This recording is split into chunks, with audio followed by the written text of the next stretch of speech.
होते हैं और एक महीने में 2 एकादशी होती है।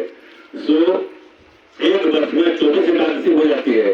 लेकिन जिस वर्ष पुरुषोत्तम मास अधिक मास पड़ता है उस वर्ष में एकादशी बढ़ जाती है ना।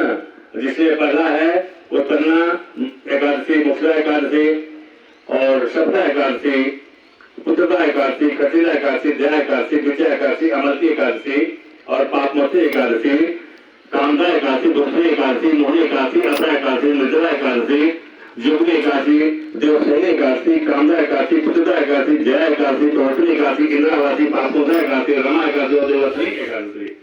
यह जो है देवसेनी एकादशी है। तो पुरुषोत्तम मास में दोनों एकादशी का नाम कर्मोपकार, पद्मिनी और परमा है। ये सब एकादशी का नाम था गुण से वाली है। इन एकादशियों के नाम का गुण उसके व्रत कथा सुनने से मालूम होंगे। जो मनुष्य इस एकादशी के व्रत को शास्त्र अनुसार करते हैं उन्हें उसी के फल की प्राप्ति होती है। एक बार महाराज युधिष्ठिर ने भगवान श्री कृष्ण से पूछा कि प्रभु एकादशी के व्रत करने की क्या विधि है और उसे किस प्रकार करना चाहिए, इसका क्या फल है, कृपा करके आप सब कहिए। पांडुनंदन सुनकर महाराज युधिष्ठिर बोले, हे राजन, एकादशी व्रत हेमंत ऋतु में एकादशी व्रत की एकादशी किस एकादशी की कथा प्रारंभ करना चाहिए। मार्गशीर्ष पुण्याखंड के पहला एकादशी है। 10वें सूर्यास्त के बाद दंड धावन करें, इसके बाद फिर कुछ भी भोजन नहीं करें। दूसरे दिन प्रातः काल नदी अथवा तालाब कुएं पर स्नान करके शुद्ध हृदय से संकल्प करें।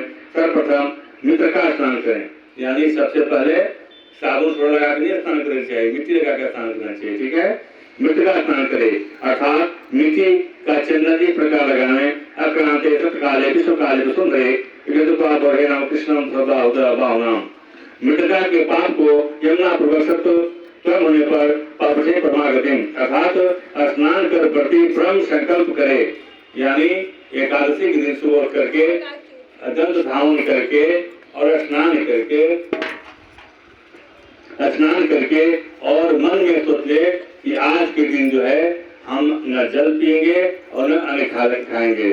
और दुर्जन, निंदक, अज्ञानी और दुराचारी प्रयास धरने वाला एवं देवदूत चुराने वाले पुरुष को न तो दर्शन करें न उसे सम्मान में कदापि अवसर करें। यानी जो व्यक्ति जो व्यक्ति दुराचारी हो, पापाचारी हो, बेविचारी हो ना, वैसे व्यक्ति का उस दिन भरसक दर्शन नहीं करना चाहिए। उस दिन न दिखाए तो बढ़िया बात। दूसरों का दर्शन संभाषण करना ही पड़े तो इस पाप के नाश के लिए सूर्य का दर्शन करे। अगर कहीं किसी प्रकार जरूरत पड़ गई कि माने हत्यारा है ये है और उसको हमको जरूरत है कि उसे हमको बातें करना पड़ जाए तो उससे बात करके भगवान सूर्य को 5 बार नमस्कार करना चाहिए। ये प्रभु इससे आदमी सम्राट भेंट हो गया, इसलिए हमको जो है इसको पाप को खत्म करने के लिए हम आपको बार बार प्रणाम करते हैं। धार्मिक सज्जनों के लिए शुक्ल पक्ष एवं कृष्ण पक्ष दोनों एकादशियां समान एवं पुण्यप्रद है।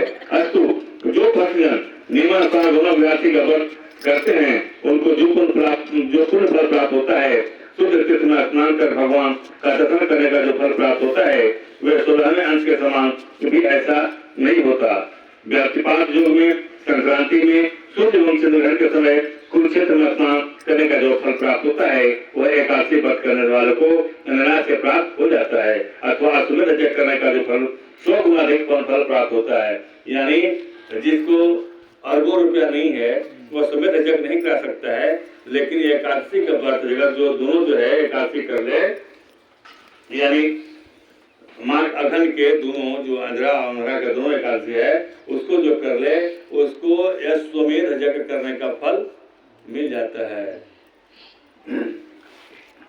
व्रत करने वालों को अनायास से प्राप्त हो जाता है अथवा अश्वमेध यज्ञ करने का जो फल प्राप्त होता है वह प्राप्त हो जाता है। और 1000 तपस्वियों को 7000 वर्ष भोजन करने का जो पुण्य फल प्राप्त होता है, यानी 1000 वर्ष तपस्वियों को, यानी जो बहुत बड़े बड़े साधु संत हैं जो जिनका आश्रम चलवा रहे हैं, जो व्यक्ति, बहुत से लोग ऐसे हैं जो आश्रम करते हैं आप चलाइए हम जितना भोजन होगा हम करवाएंगे, ठीक ना। तो जो आश्रम चलवाते हैं, जो 1000 वर्ष जो आश्रम चलवाने का जो फल प्राप्त होता है, जो ऋषि महर्षि खिलाते रहते हैं, वह जो है एक एकादशी का व्रत करने से फल की प्राप्ति हो जाता है। वेद वेदांत स्थापना एवं सहस्त्र गोदान का फल प्राप्त होता है।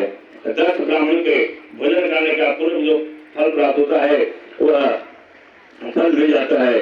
अधिक फल एवं ब्रह्मचारी का भोजन करने से जो होता है वह 10,000 गुना अधिक कन्या भूमि दान करने से होता है।